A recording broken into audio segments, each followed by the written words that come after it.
Online. Initializing neural bridge. All subsystems reporting nominal status. You are now tuned into La Casa Analytica.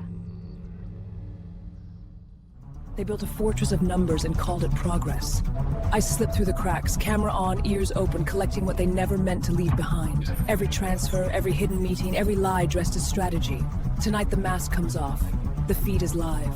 Hyperlocal media is owned and operated by independent journalists within communities. Unlike corporate fascist media, they do not take money from corporate sponsors. They are also not dictated to by Wall Street or politicians. Information flows horizontally as opposed to top-down, and funding comes from community readers. Reports focus on happenings relevant to our own communities like local politics, food, and live events. Local businesses are boosted with profiles and stories of their contribution to the community.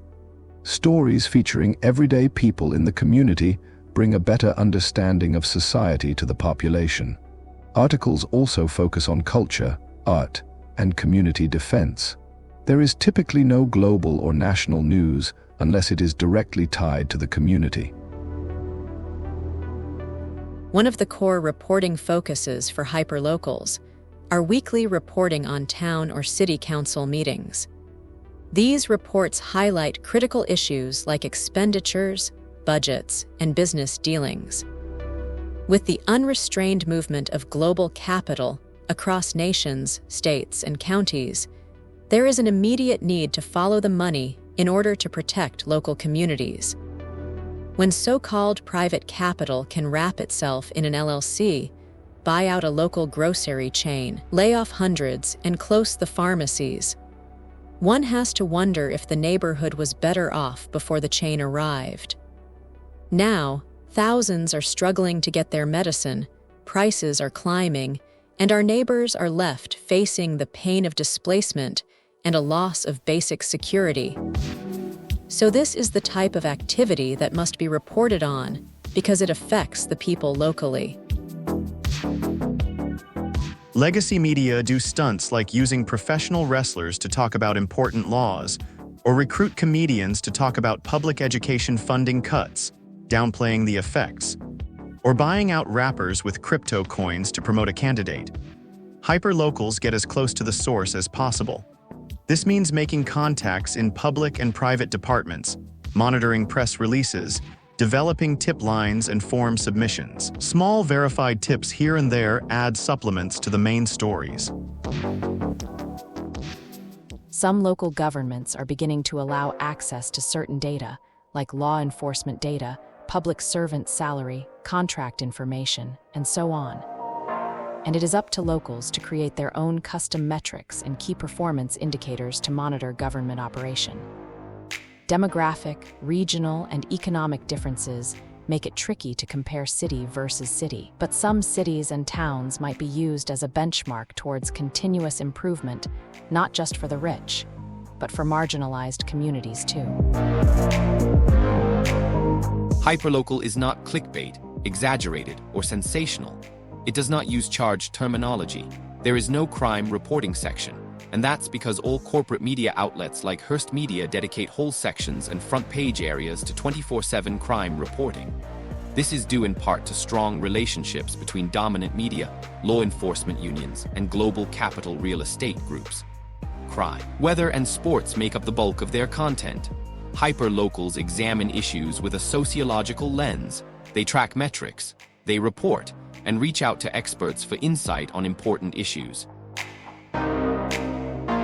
While local ads play a minor supporting role, the primary textbook for success is the power of the people. Hyperlocals are sustained by reader-supported donations and fund drives. Personal connection is the bedrock of a healthy society. By syncing up with local activists and influencers for quarterly live events, like holiday toy drives or farm worker support festivals, help turn face-to-face moments into powerful community lessons. That wraps up our look at hyperlocal media for today. Thank you so much for watching.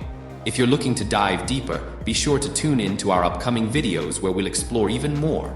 See you in the next one.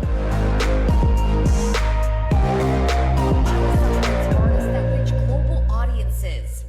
In a similar tune, Farmcella is aimed at celebrating farm workers in our very own backyard that get produce on tables across the nation. Flor Martinez Zaragoza is the founder and president of Celebration Nation, one of the organizations that helped put together Farmcella.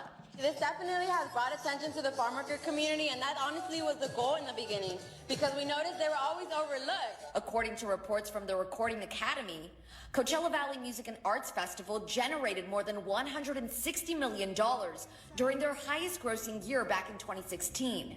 Martinez Zaragoza hopes the festival will work to acknowledge farm workers, many of which reside in the actual city of Coachella. And a lot of people, when they come to, the Coachella Festival, they say, well, it's so hot, it's so dusty. And then they fail to acknowledge that, hey, farm workers work in these conditions every single day.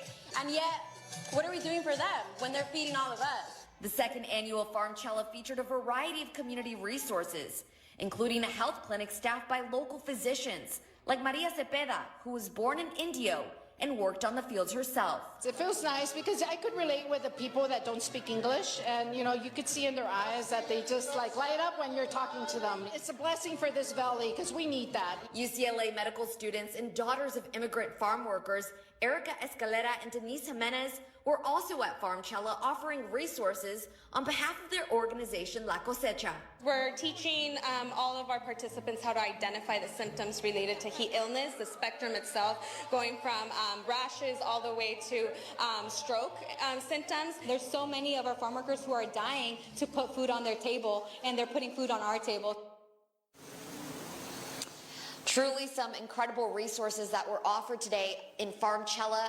And along with that health clinic, there were also several giveaways for toys and clothing. There was entertainment as well. And it was a great turnout here at Farmcella. This year, we saw almost double the amount of sponsors and vendors compared to last year, which was the first Farmcella event. So it continues to grow and attract a great crowd.